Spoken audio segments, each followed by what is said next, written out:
Greetings, I'm Laura Valtorta. Welcome to episode 7 of my podcast, B is for Bisexual. This story is called Mushroom Life, and it's about everybody's favorite neighbor, Herman Smith. Herman gets involved in everybody's business. He's nosy in a good way. I set the story in Syracuse because my sister lives near there in Jamesville, and the houses in our neighborhood are really nice. I can imagine a painter like Herman living there. Joining us in the reading are Marco, a computer scientist, and Dante, a musician. Don't forget to watch my films, including Bermuda and Disability, on channels such as Amazon Prime, Filmocracy, and Tubi. My collection of short stories, B is for Bisexual, is available on Kindle. A shout out to listeners in Great Britain, Canada, South Carolina, and Rhode Island. And now, Mushroom Life. When Herman Smith's mother died, he built a gigantic sun porch to commemorate her on the back of their house. It had almost continuous windows, 3 skylights with remote control shades, and a gas fireplace. Winters got cold in Syracuse, and he wanted to use the room in January. His mother had suggested the fireplace. It was a wonderful spot for bird watching and painting. Using all of Mom's money and keeping the house for himself was written into his mother's will. "Your sister Lily won't mind," she told Herman as she lay dying from breast cancer. "She has her mushroom family in San Francisco and that brilliant job with the Doodle Company." Mushroom was Frances's adjective for bland, stable, and vegetarian. She wasn't thinking about the superior qualities of a fungus. After the funeral, which Lily attended for one day with her husband and 3 children before flying back to San Francisco, Herman redid the kitchen, putting in red granite countertops and a large island. He blew out one wall to make it open concept. The houses in his upscale neighborhood were large and on 3-acre lots, but they had been built in the 1990s. He added the sun porch. The last improvements he made were planting raspberry and blueberry bushes in the front yard. They flourished. His neighbor, Joe Cavallerio, came over carrying a bucket, while Herman was sitting on his porch swing watching the birds. "Can I pick some of these berries? They're just going to the birds." "Sure thing, neighbor." Herman was surprised to see Joe cross the street and make the long trek up the driveway. Nobody had heard Joe talk since his 2-year-old child had died 18 months earlier. Herman and his chatty neighbor Darlene talked about it a lot. "Poor Joe, poor Liz," said Darlene. "How can they survive the death of their only child?" Herman considered secretly that his mother's death, even at the age of 79, was as sharp a cut to his soul. His mother was the love of his life. They'd watched classic TV shows together, laughed at everybody. But he could rise above her death. His mother, who had worked as a psychiatric nurse, had given him the gift of survival. She left him instructions. "You're not a mushroom growing on a rotten log, son," she had told him. "Don't live like one." Herman worked as an accountant at a large law firm. He recorded all the money the lawyers charged people for divorces and deaths, for suing doctors and insurance companies, for sorting out car accidents. Sometimes he thought about drinking a beer with Daniel DeMarco or playing golf with Sam Stein. But all of those lawyers had weekends and families, Thanksgiving dinners and trips to Florida. They scurried around with luggage. Herman often thought they missed seeing the world around them. Joe took a long time picking the berries. "Get all of them," Herman told him. "I just picked 6 quarts for a couple of berry pies." Joe said nothing but continued picking. Cheerful people like Darlene usually brightened up at the mention of berry pies, but Joe's face stayed plastic. He searched for more berries. Want to go for some coffee? Herman tried. Joe nodded. Put those berries away and meet me out front. Herman backed his yellow Volkswagen Beetle out of the garage. He turned off the engine and waited. It took Joe a long time to walk to his house and come back outside. Get in, said Herman, rolling down the window. It seemed he had to direct Joe to do everything. Joe had longish black hair and sad, rodent eyes. Dinosaur donuts okay with you? Dinosaur was filled with screaming kids on Saturdays, but this was Wednesday at 11 a.m. The kids would be at swimming lessons or riding their bicycles. Herman was on a stay-at-home vacation. I usually take off 2 weeks during the summer. He told Joe. The poophead lawyers I work for are off on suffering vacations with their wives in Hawaii or Orlando. Joe smiled. Well, I'm an attorney. I'm working at home today. Oh yeah? Then you know exactly what I mean. The guys I work for are money machines. I should know. I'm an accountant for Miles and Duff. You know, maybe I'm one of the good guys. Who knows? My business is getting people disability and suing private utilities like the Shot Water Company we have in our neighborhood.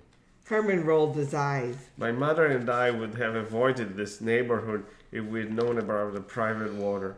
Well, sorry to hear about your mother dying, said Joe. Instead of pointing out she was 79 years old or remarking she'd had a happy life, he decided to tell Joe the truth. I miss her so much, it hurts. Joe looked down at his hands. At Dinosaur, Herman suggested they get a half-dozen special, with 3 of them being Herman's favorite, cinnamon sugar.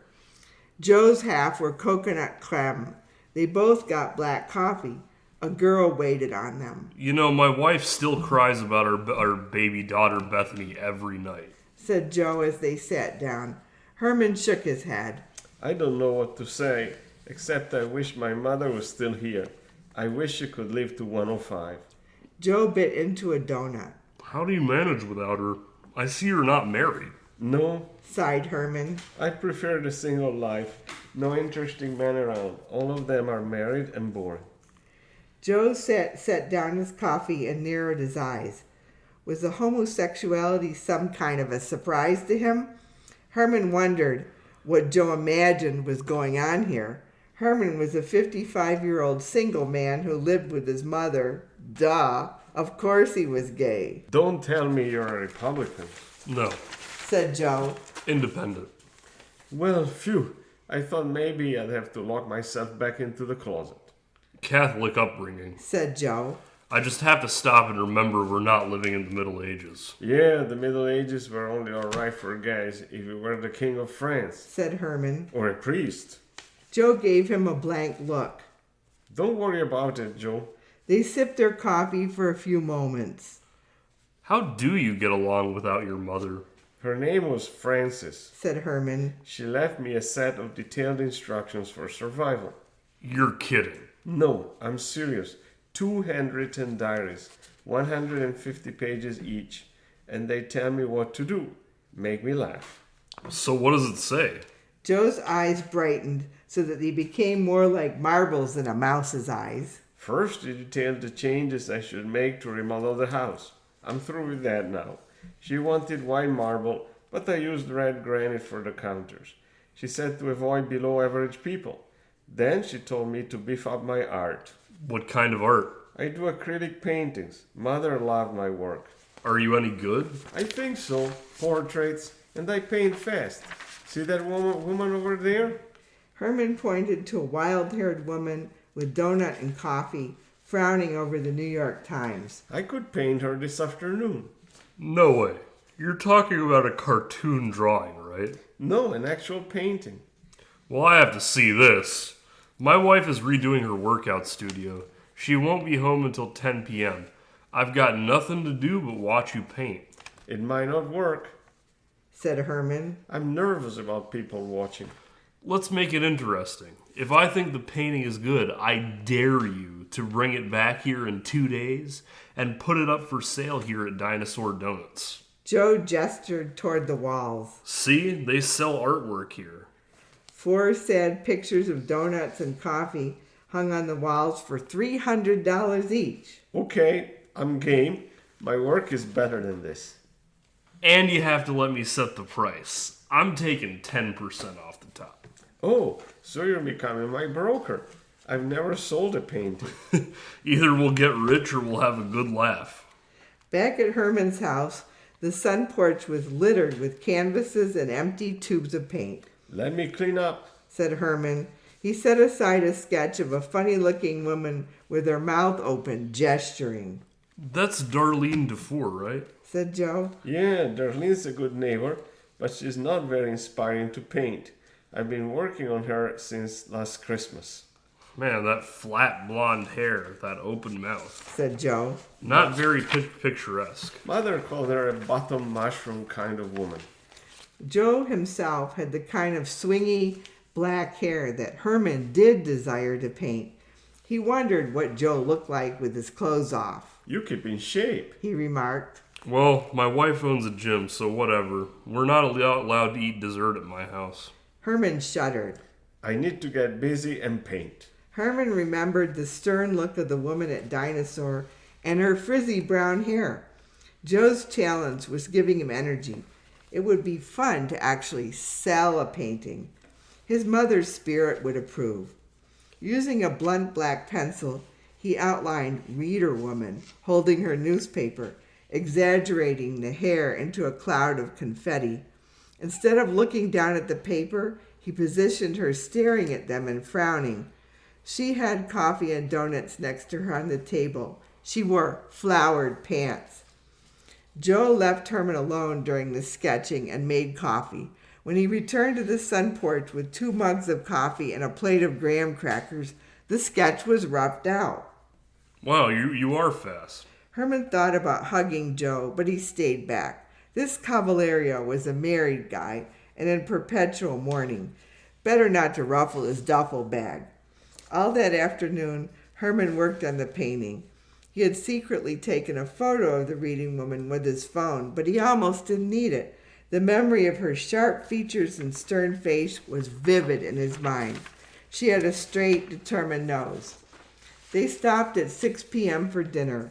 Herman made canned biscuits and thawed some 3-bean soup from the freezer. He took out a berry pie. Wow, this is a feast, said Joe. Liz and I haven't had the heart to cook real food since Bethany died.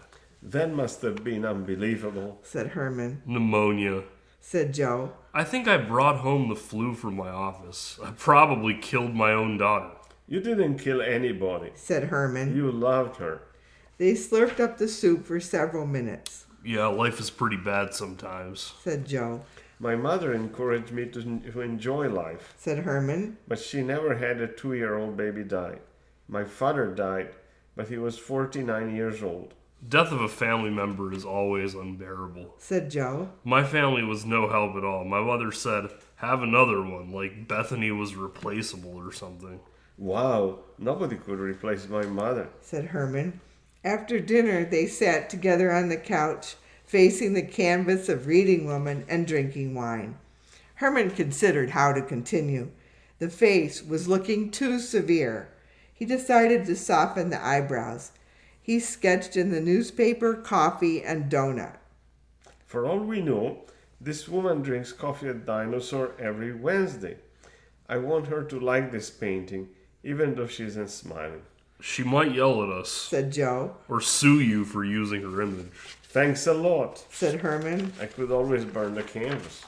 He tried out a shade of turquoise on the pants. People always imagine they look better than they do. That's why I prefer photography, said Joe. Pictures don't lie. Go get your camera. Joe sprinted to his house and returned with a gigantic Nikon. That camera looks serious, said Herman. Yes, I should probably use the 1S1. It's like a miracle toy. Joe took many photos of Herman doing his work. The secret to photography is shooting a lot and then canning the bad ones. Take some shots of me next to the red granite, said Herman. This countertop is fabulous, said Joe. It's a good thing you don't always follow your mother's advice. By 9 p.m., the painting of Reading Woman was finished. It isn't a Gioconda, said Herman. but neither was that woman. Hey, said Joe, raising his hands. you're probably the only one besides me in the neighborhood who knows the real name of the Mona Lisa. See you tomorrow, said Herman. to finish our bet. That night, around 11 p.m., Joe texted him. Liz is taking the weekend off to visit her mother in Saratoga. Sell the painting on Friday, 11 a.m. after she leaves? Herman replied with a smiley face. On Thursday, he felt as good as he had before his mother died. Maybe her suggestion about planting the berry bushes was the most valuable, since it set a trap for his neighbor. Darlene stopped by for coffee. I saw you cavorting with our sad neighbor, she said. You do know he's married. Of course, Darlene. His baby daughter died. His wife is a joke. I know everything. So why are you wasting your time? Listen, Darlene. You're a friend with Liz, right? Yes, I belong to her gym. Are you eating her out?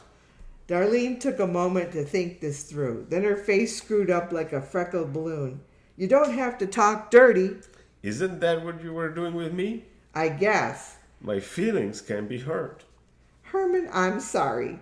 Your mother and you always been so nice to me.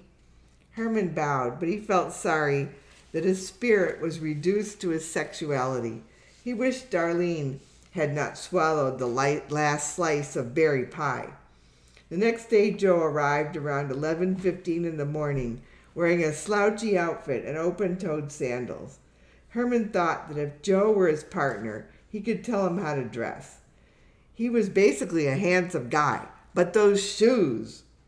Joe flopped onto the couch. Liz thinks this painting challenge is a great idea. She's been worried about my depression. So your wife approves of me? You might say that, especially the gay part. She thinks of herself as being open-minded. She studied sociology at school and she writes poetry. We should all have dinner together. Herman smiled woodenly. He was not expecting this. The scene he was imagining involved Joe getting Joe in his bed and going all priestly on him, not going out with a wife. Was Joe living in a mushroom world? Let me show you the painting, said Herman. He turned around the canvas that was resting against the dining room table. Joe stood up. Wow, he said. He stared at the painting for a long time. I love this. Her hair is beautiful, but she's so mean and strong. She looks familiar. She's a badass, agreed Herman. Those purple pants. Yeah, I changed the color yesterday. Let's go, said Joe. Herman could see that the painting moved him. They loaded the large canvas into the trunk of Herman's car. During the ride to Dinosaur Donut, Joe was silent for several miles. You know, that painting really reminds me of my wife. She kind of has that hair and that same attitude. You did not paint the woman at the donut shop. You painted Liz. Herman shrugged. Well then, I guess I don't have to worry about making the donut woman angry. At the Dinosaur Donut, they were the only ones in line. The cashier was a 30-ish guy, tall and skinny, with a ponytail and a name tag that said Elk. We'll have half a dozen cinnamon donuts and... Herman held up the painting for the cashier to see. I was wondering if I could hang this up to sell. Elk stared at the painting. Wow, that is so cool, he said. It looks like my Aunt Ethel.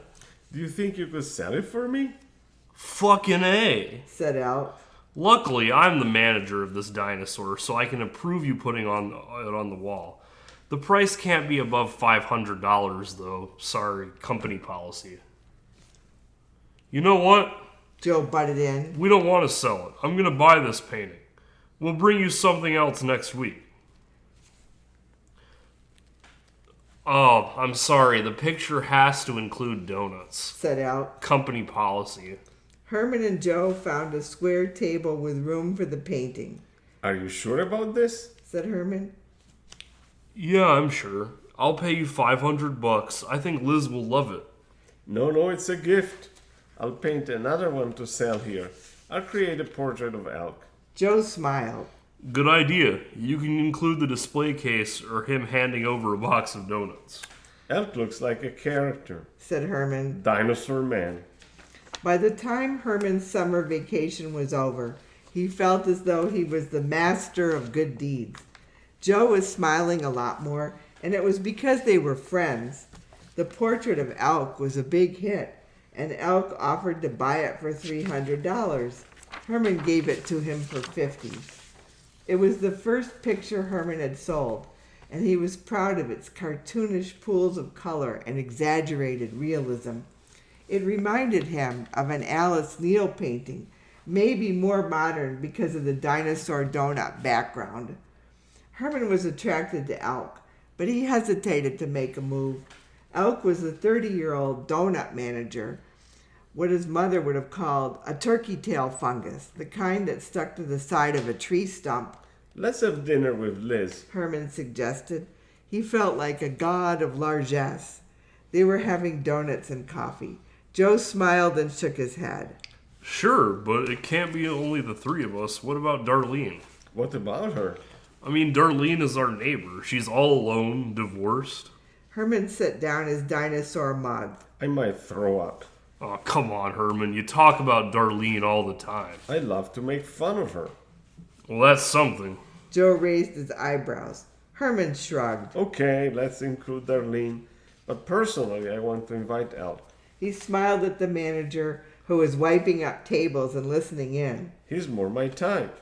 Well, we could both invite Darlene and Elk. Just because we have dinner with somebody doesn't mean we have sex with them.